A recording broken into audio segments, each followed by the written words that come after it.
श्री राम। त्रिसप्ततमः सर्ग। श्री राम आदि चारों भाइयों का विवाह। राजा दशरथ ने जिस दिन अपने पुत्रों के विवाह के निमित्त उत्तम गोदान किया, उसी दिन भरत के सगे मामा केकेय राजकुमार वीर युधाजीत वहां आ पहुंचे। उन्होंने महाराज का दर्शन करके कुशल मंगल पूछा और इस प्रकार कहा, रघुनंदन, केकेय देश के महाराज ने बड़े स्नेह के साथ आपका कुशल समाचार पूछा है और आप भी हमारे यहाँ के जिन जिन लोगों की कुशल वार्ता जानना चाहते होंगे, वे सब इस समय स्वस्थ और सानंद हैं। राजेंद्र, केकेय नरेश मेरे भांजे भरत को देखना चाहते हैं, अतः इन्हें लेने के लिए ही मैं अयोध्या आया था।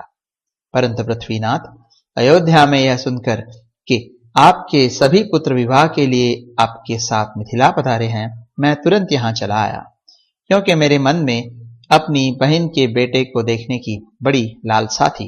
महाराज दशरथ ने अपने प्रिय अतिथि को उपस्थित देख बड़े सत्कार के साथ उनकी आवभगत की, क्योंकि वे सम्मान पाने के ही योग्य थे। तदनंतर अपने महामनस्वी पुत्रों के साथ वह रात व्यतीत करके वे तत्वज्ञ नरेश प्रातः काल उठे और नित्य कर्म करके विषयों को आगे किए जनक की यज्ञशाला में जा पहुंचे। तत्पश्चात विवाह के योग्य विजय नामक मुहूर्त आने पर दूल्हे के अनुरूप समस्त वेशभूषा से अलंकृत हुए भाइयों के साथ श्री रामचंद्र जी भी वहां आए।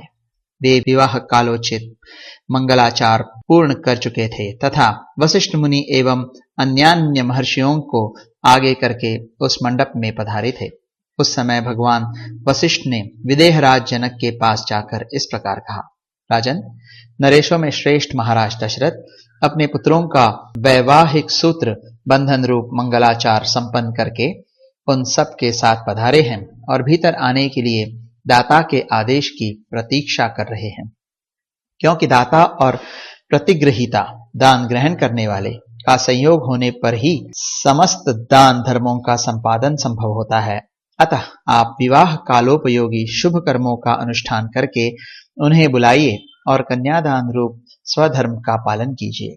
महात्मा वशिष्ठ के ऐसा कहने पर परम उदार, परम धर्मज्ञ और महातेजस्वी राजा जनक ने इस प्रकार उत्तर दिया, मुनिश्रेष्ठ, महाराज के लिए मेरे यहाँ कौन सा पहरेदार खड़ा है?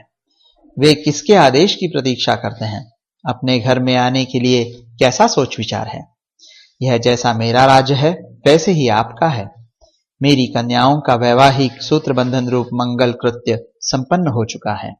अब वे यज्ञ वेदी के पास आकर बैठी हैं और अग्नि की प्रज्वलित शिखाओं के समान प्रकाशित हो रही हैं। इस समय तो मैं आपकी ही प्रतीक्षा में वेदी पर बैठा हूं। आप निर्विघ्नता पूर्वक सब कार्य पूर्ण कीजिए, विलंब किस लिए करते हैं?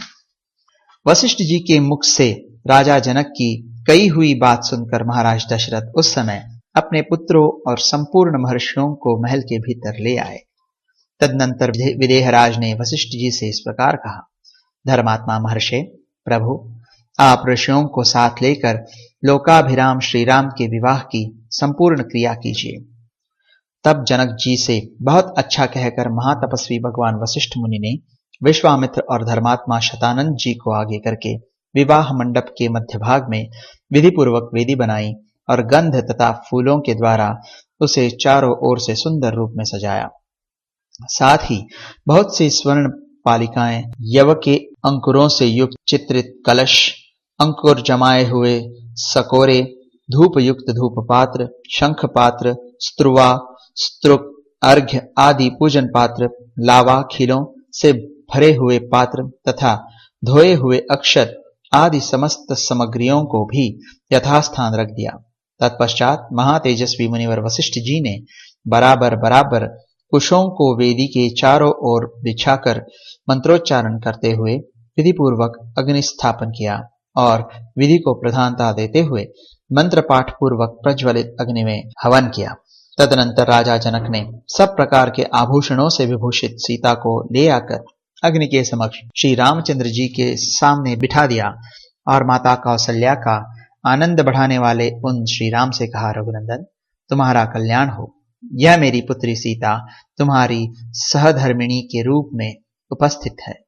इसे स्वीकार करो और इसका हाथ अपने हाथ में लो। ये परम पतिव्रता महान सौभाग्यवती और छाया की भांति सदा तुम्हारे पीछे चलने वाली होगी। यह कहकर राजा ने श्री राम के हाथ में मंत्र से पवित्र हुआ संकल्प का जल छोड़ दिया। उस समय देवताओं और ऋषियों के मुख से जनक के लिए साधुवाद सुनाई देने लगा। देवताओं के नगाड़े बजने लगे और आकाश में फूलों की बड़ी भारी वर्षा हुई। इस प्रकार मंत्र और संकल्प के जल के साथ अपनी पुत्री सीता का दान करके हर्षमग्न हुए राजा जनक ने लक्ष्मण से कहा, लक्ष्मण, तुम्हारा कल्याण हो। आओ, मैं उर्मिला को तुम्हारी सेवा में दे रहा हूं। इसे स्वीकार करो। इसका हाथ अपने हाथ में लो। इसमें विलंब नहीं होना चाहिए। लक्ष्मण से ऐसा कहकर जनक ने भरत से कहा, रघुनंदन, मांडवी का हाथ अपने हाथ में लो। फिर धर्मात्मा मिथिलेश ने शत्रुघ्न को संबोधित करके कहा, महाबाहो, तुम अपने हाथ से श्रुतकीर्ति का पाणी ग्रहण करो। तुम चारों भाई शांत स्वभाव हो। तुम सब ने उत्तम व्रत का भली भांति आचरण किया है। ककुत्स्थकुल के भूषण रूप तुम चारों भाई पत्नी से संयुक्त हो जाओ। इस कार्य में विलंब नहीं होना चाहिए। राजा जनक का ऐसा वचन सुनकर उन चारों राजकुमारों ने चारों राजकुमारियों के हाथ अपने हाथ में लिए।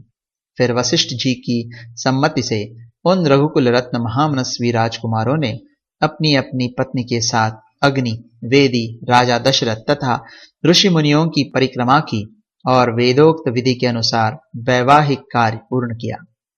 उस समय आकाश से फूलों की बड़ी भारी वर्षा हुई, जो सुहावनी लगती थी। दिव्य दुंदुभियों की गंभीर ध्वनि, दिव्य गीतों के मनोहर शब्द और दिव्य वाद्यों के मधुर घोष के साथ झुंड की झुंड अप्सराएं नृत्य करने लगी और गंधर्व मधुर गीत गाने लगे। उन रघुवंश शिरोमणि राजकुमारों के विवाह में वह अद्भुत दृश्य दिखाई दिया। शहनाई और बाजों के मधुर घोष से गूंजते हुए उस वर्तमान विवाहोत्सव में उन महातेजस्वी राजकुमारों ने अग्नि की 3 बार परिक्रमा करके पत्नियों को स्वीकार करते हुए विवाह कर्म संपन्न किया। तदनंतर रघुकुल को आनंद प्रदान करने वाले वे चारों भाई अपनी पत्नियों के साथ जनवासे में चले गए। राजा दशरथ भी ऋषियों और बंधु बांधवों के साथ पुत्रों और पुत्र वधुओं को देखते हुए उनके पीछे पीछे गए। इस प्रकार श्री वाल्मीकि निर्मित आर्ष रामायण आदि काव्य के बालकांड में 73वां सर्ग पूरा हुआ।